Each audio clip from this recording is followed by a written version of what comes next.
Warning. This podcast is about to open the sealed section of spirituality. Hey you, yeah you, we see you, you divine human being. And we are calling you to come home. We are ready to talk about the real shit. We're going to get real about life as a divine human being. The good, the not so great, spirituality and taboo.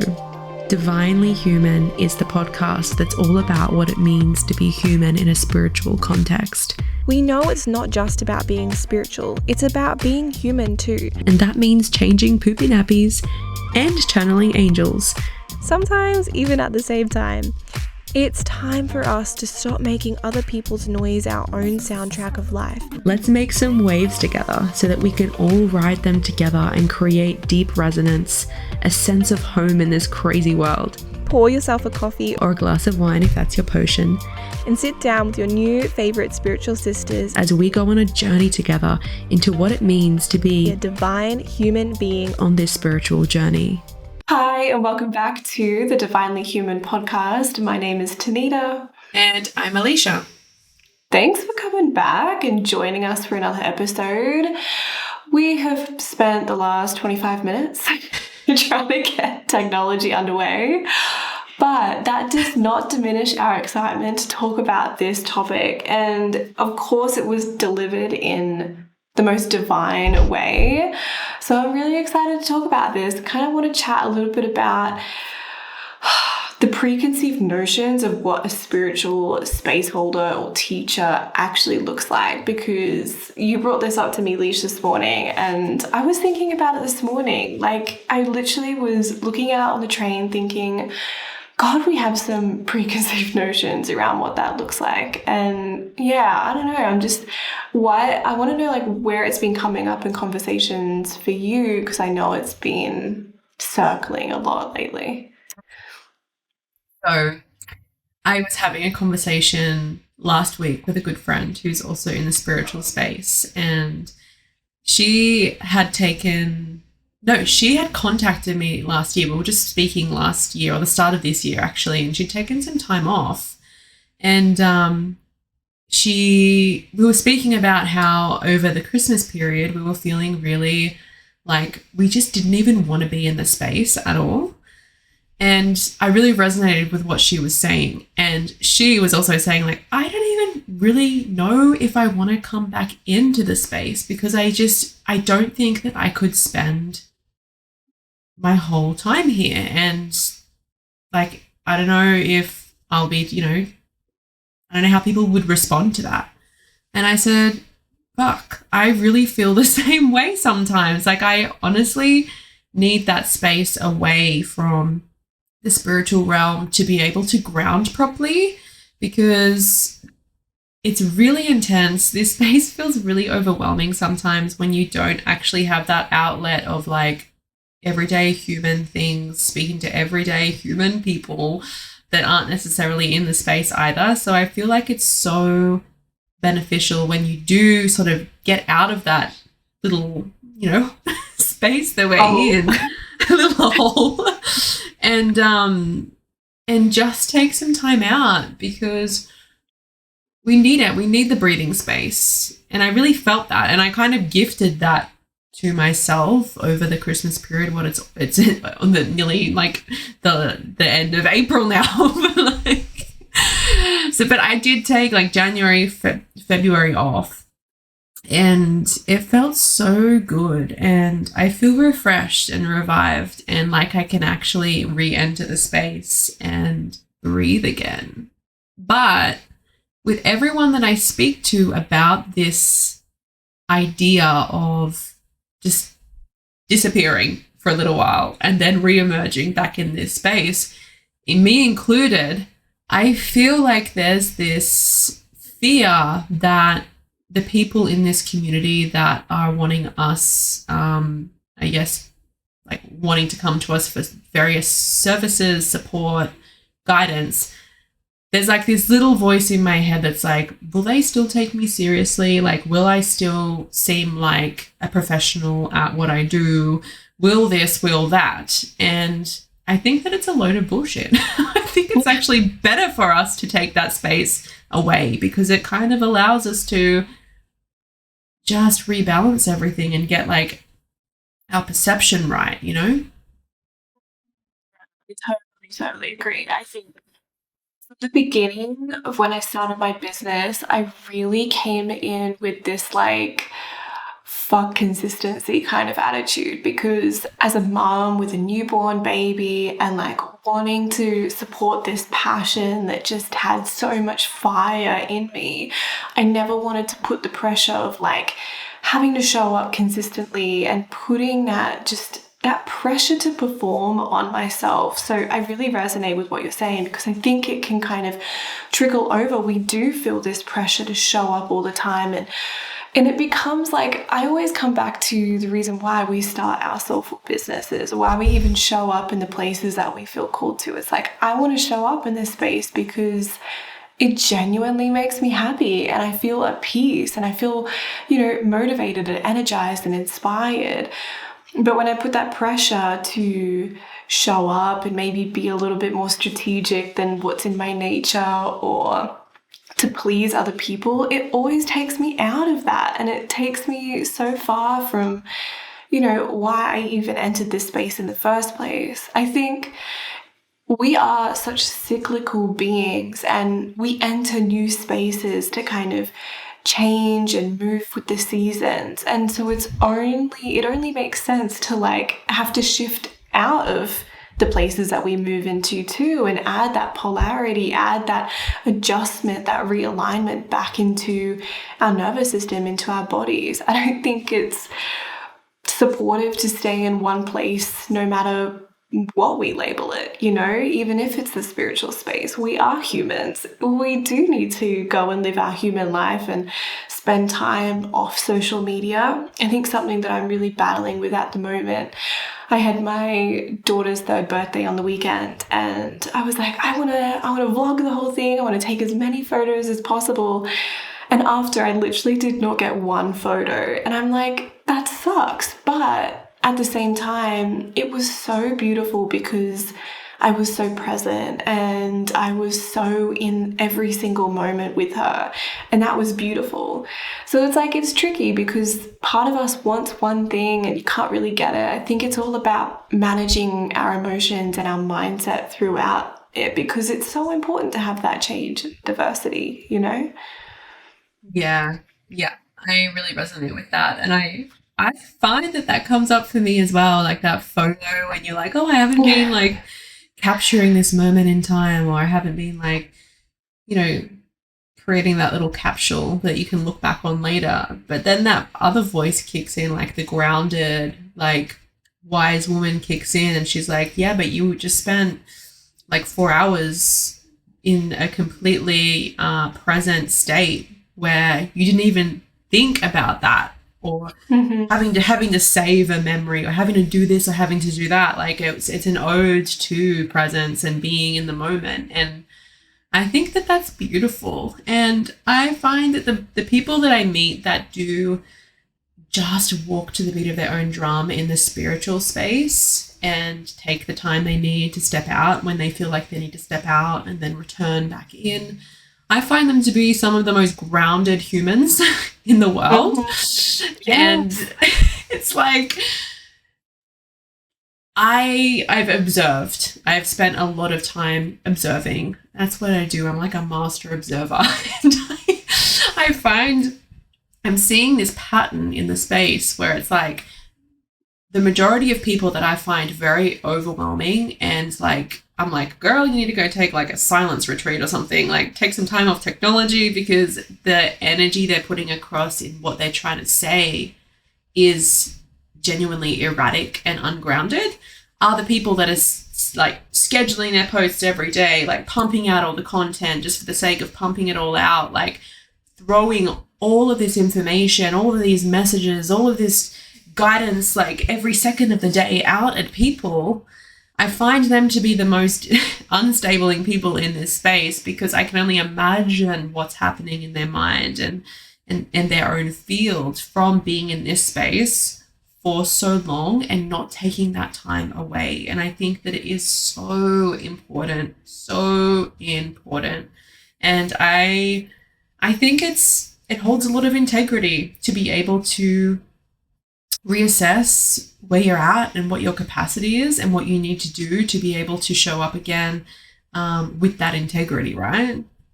Oh my God. Yeah, totally. And it's funny when you said that because I totally fucking agree. But like, isn't it funny that the thing we're striving for is to be on these platforms more, which ultimately does not really benefit us 1000%, but it does benefit the platforms 110%. So I just find that really fascinating that in our mind as somebody who wants to show up online, it's like you have to be there all the time. And that's just, it goes against our nature to do that, right? And you're right. If I'm looking for a space holder, I'm looking for somebody who is grounded, but is also connected to their own journey and connected to their own channel. I want somebody who's not constantly living in social media land. I want somebody who can like walk their walk when they're going to get their morning coffee and like going and posting letters, you know, like I want somebody who's actually in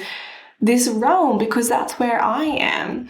And I know we've touched on this before, but it's like for me and a lot of my soul family, the goal is not to enter 5D. The goal is to like support consciousness on earth as it is right now and support healing and nurturance within this realm because that's where we are.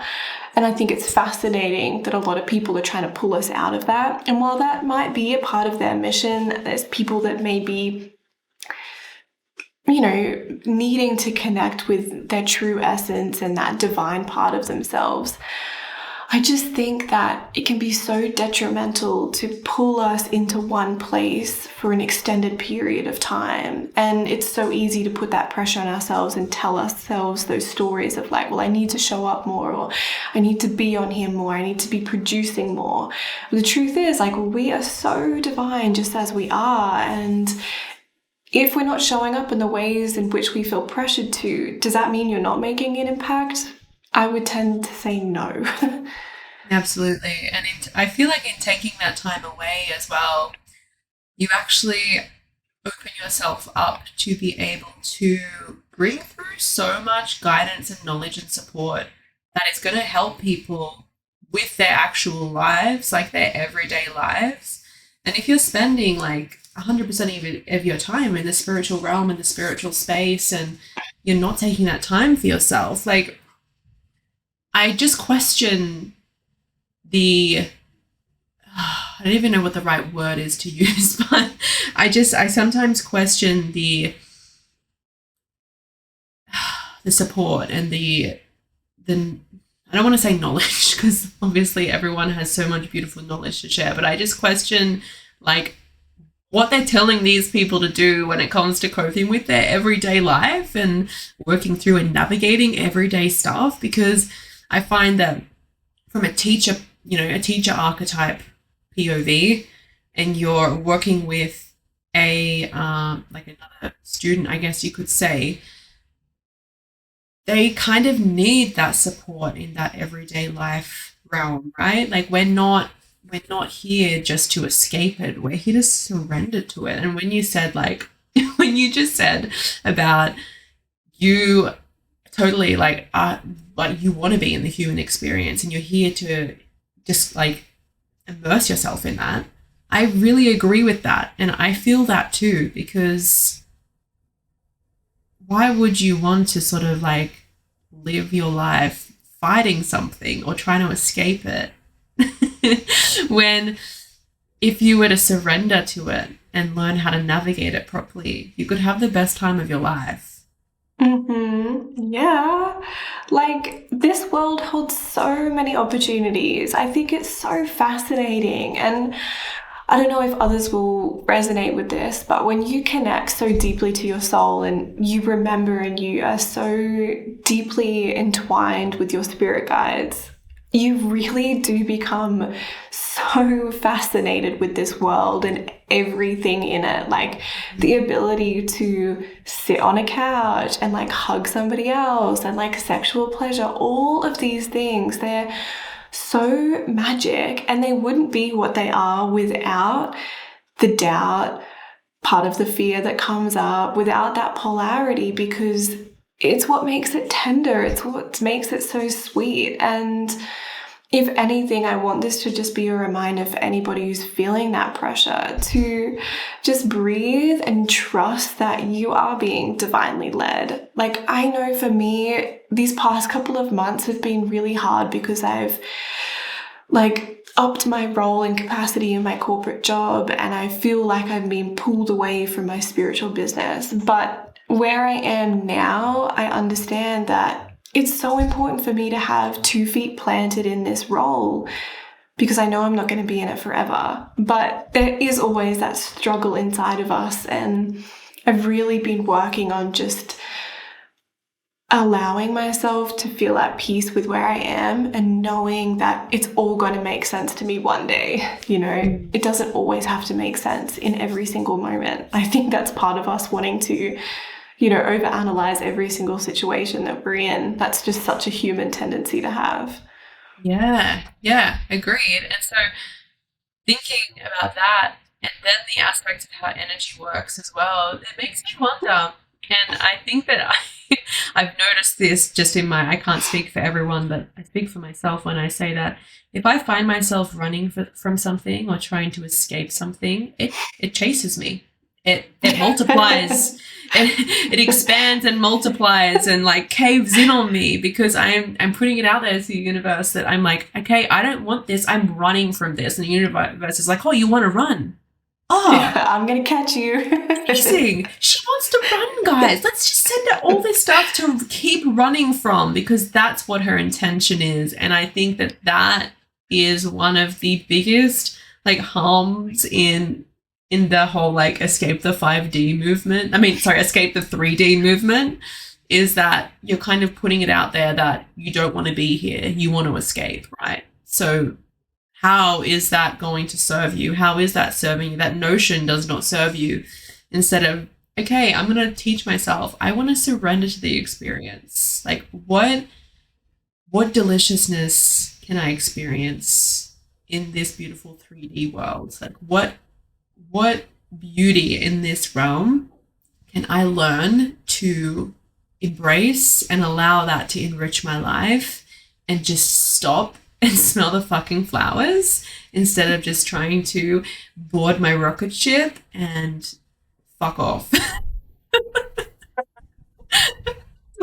I think exactly the same thing. And I'm like, I want to echo that because it's so important, right? And like what we're saying is not to completely disregard your spiritual channel and your connection to your essence and your spirit team and all of the things that make you feel super connected to your soul. We're actually saying there is a way to integrate this. And I think we're really entering an age where integration is at the forefront of everybody's minds, as well as, you know, finding that balance and harmony between, living in this a harsh reality, what can be a harsh reality sometimes, and this beautiful place of like opportunities and pleasure and abundance and prosperity and growth that is available to all of us. And I think you touched on something really important. It's like, what we're asking, what we're calling in, and what we're confirming for ourselves, it really does matter. And I think this is where that toxic positivity can kind of be crossed over. It's like, well, what I'm calling in is true and what I speak is true. It's like, no, it's just having that intentional awareness as to what I'm believing to be true for myself and what I'm wanting from my life. If it is escaping this reality, I would just be looking at all of the ways in which the universe might serve that to you and whether or not that truly is aligned in something that you want to do long term, you know? Yeah, it's kind of like a be careful what you wish for moment. Mm-hmm. Yes, it's a little bit scary to think about. Yeah, it's frightening. I feel like that is really frightening because you're kind of just allowing the universe to control that for you, as opposed to like, this is what I want to experience and I'm going to open myself up to that right here, right now. I'm not going to wait till I get to a certain point to then experience something. And I really admire people who can kind of acknowledge that in this space and be like, okay, time for some human things. I'm gonna go do that now. And I just want to come in as well and just say that it's a really hard thing to do, and it also requires the freedom and flexibility to do so. So I kind of didn't want to blanket that either while I was expressing that, because for some people this is their means to support their families, and it is their job, and at the end of the day, like, yes, it is a job, and some people may not have the flexibility to go, okay, I'm going to go be human in this space and that, but there's little things that you can do to sort of keep yourself grounded, and it's in the everyday. I'm not saying like, oh, it's really beneficial to go and take 3 months off in the year just to go do human things and go hiking every day. I'm just saying, like, what can you do in your everyday, like day to day, that can bring you closer to the human experience and allow yourself to surrender a little bit deeper into that moment without having to kind of rely 24/7 on the crutches of spirituality and this realm and all that encompasses. Because when you separate yourself from it, because when you're working in this space, you do take on that identity. But when you separate yourself from that, and I've struggled with this myself, hence why I'm speaking about it, because I'm like, it's hard.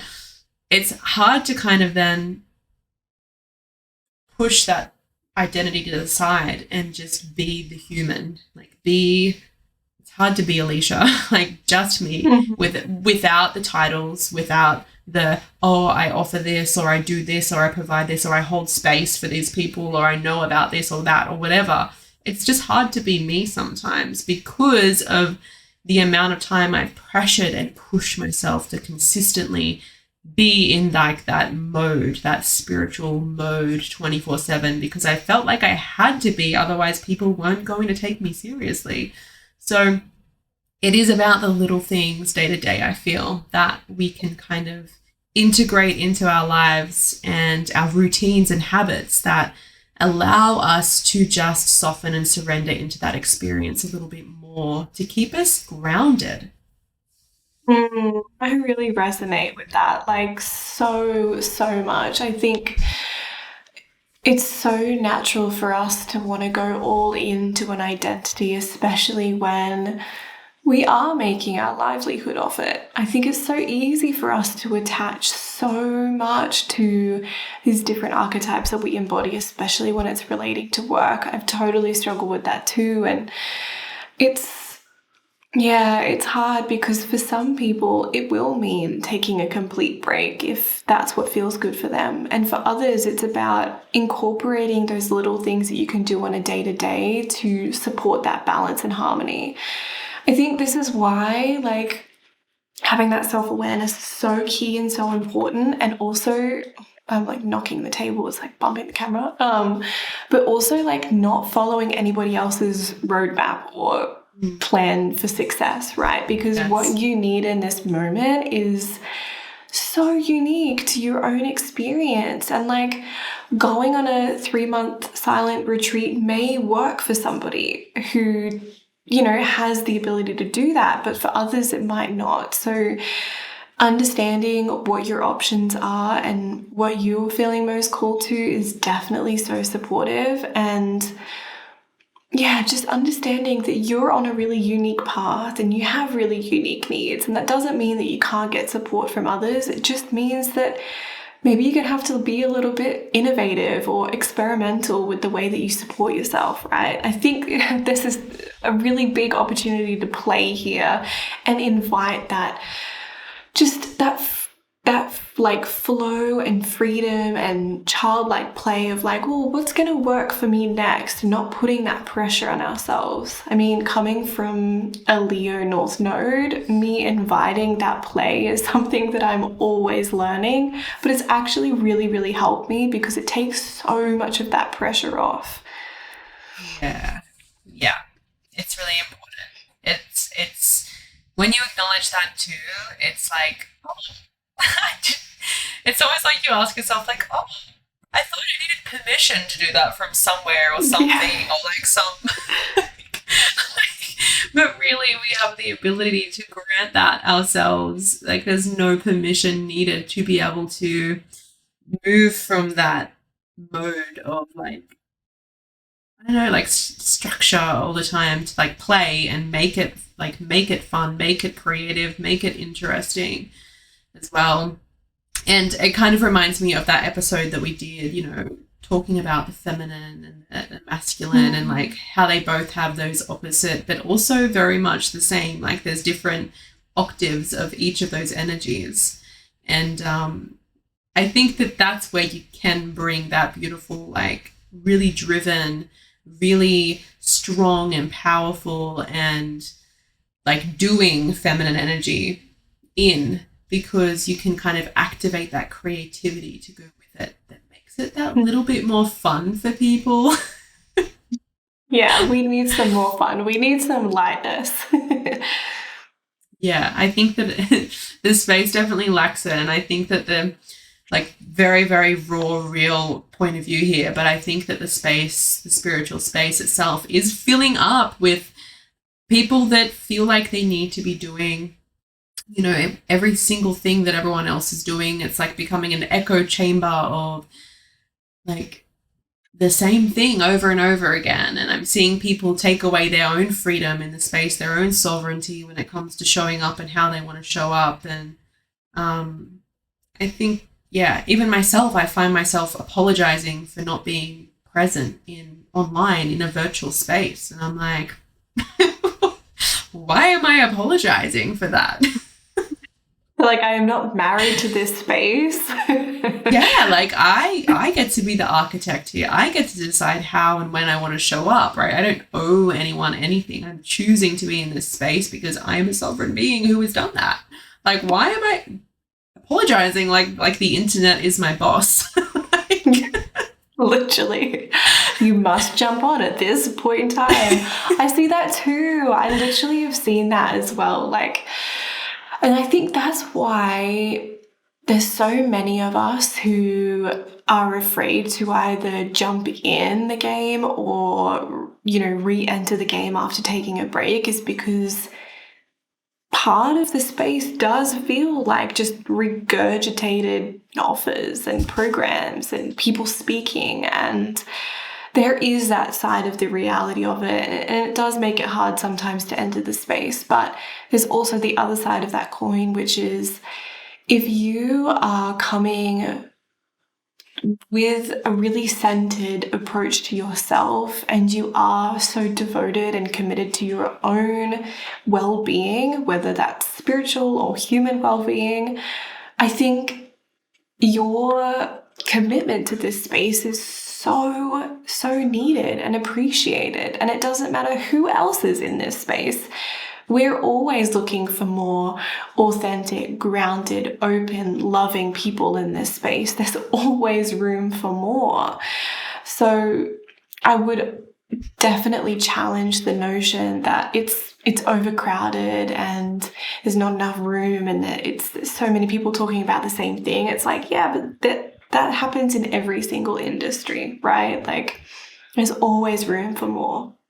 Yeah, absolutely. And also the notion that you have to like do this all the time. Like you might have another job and you might actually really like that and feel really passionate about that job as well. But you also want to have one foot in the spiritual space too. And it's like, well, you can actually do both.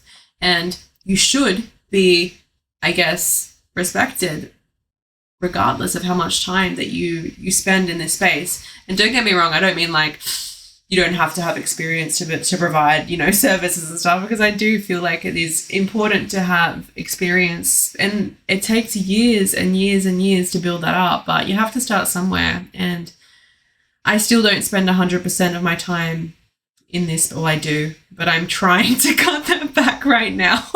I'm really trying to, yes, it's my full-time job, but it's just like the physical presence that I have in this online space. I'm really trying to break that up a little bit more, to bring through a little bit more of like the human, you know, moments, because I felt really overwhelmed for a really long time. And yeah, you can have it both. You can have it both ways. You can go and live your life out there and come back in whenever you want to and be amongst it. You don't have to make that decision whether or not you want to be either in or you want to be out. Like, it's not like an exclusive club that you need to pay a membership for. Like, that is not it. Like, you get to choose that. You get to create your own little world here and what you want that to look like. And I think that the biggest problem is that a lot of spiritual teachers and mentors like sell the idea of what it looks like or what it should look like to be a space holder here, and it should look like whatever the fuck you want it to look like. It shouldn't look like anything. Yeah, 100%. It should just I think that be. just takes the originality out of it, right? It totally takes that away. Yeah, you're right. Yeah, like, we should not look like anything. We should just be whenever we want to be. And I know that sounds so loose and like flippant, but it is what it is, right? Yes, totally. That should just be the title of this episode. It is what it is. It is what it is. I love that. No, I feel like it's really important to speak about this, and I'm really glad that we did get to, you know, unpack this a little bit today, because I've had so many questions recently too from people in the community about, you know, like, oh, I really want to dive in, but I don't know if I'm up for like all it entails. And I'm like, well, you get to choose. Like, you get to design what it looks like in this space. So yeah, I'm just really glad that we got to kind of unpack that a little bit and normalize it, because it's not normalized for some reason. I feel like we've strayed so far away from what's normal and what's not. And I mean, like, not that that's up for judgment either, but like, this just doesn't exist. Especially not in the age of Aquarius. Normal does not exist. No, like, it can look like whatever you want it to look like, and fuck the rest. That's the Aquarian quote. I'm going to leave you all with my rising aqua quote for you all. Do whatever the fuck you want. Whatever the fuck you want it to look like. Yeah, namaste. This was so fun. This was fun. Can't wait to see you all next week to continue this conversation. Actually, I wonder if anybody has got some episode topics, because I know we're running low on community given topics. Yeah, and we've been a little bit like, I saw that you posted a story the other day on the DH page. I'm like, oh, thank you, amazing. She's doing it for the team. Here. She's showing up. She's doing the thing. Meanwhile, I'm not. So I am going to try and make a point of being a little bit more like active on there in a very balanced way, guys, regardless of what we just spoke about. But yeah. If you guys have anything that you would like us to speak about or that you want to get off your chest, please message us on Instagram, Divinely Human Podcast, or you can contact us they can still contact us through Spotify as well, can't they? Yeah, leave a comment. Voice, oh my goodness, please, somebody voice memo us. We love it. We like squeal like little kids when people do that. So please, it is like Christmas. So please do that. If this resonates with anyone, or you feel like you know someone who will really resonate with this, please share it. Take a screenshot and share it in your stories on Instagram. Tag us. We'll reshare it. We want to get the word out. We want this to expand and reach people that we haven't been able to reach yet. We love meeting new people, and I just think that it would be amazing. So just go do that if it resonates. We love you guys so much. And you can find us on all platforms: Spotify, YouTube. She's going to get it this week. They've changed the name to Spotify for podcasters. Yeah, it's no longer Anchor, so I'm really confused right now. But you can find us on all the platforms. Apple Podcasts. That's where we are too. We're right there too. So get in there. We love you guys. We'll see you next week. Bye. Bye.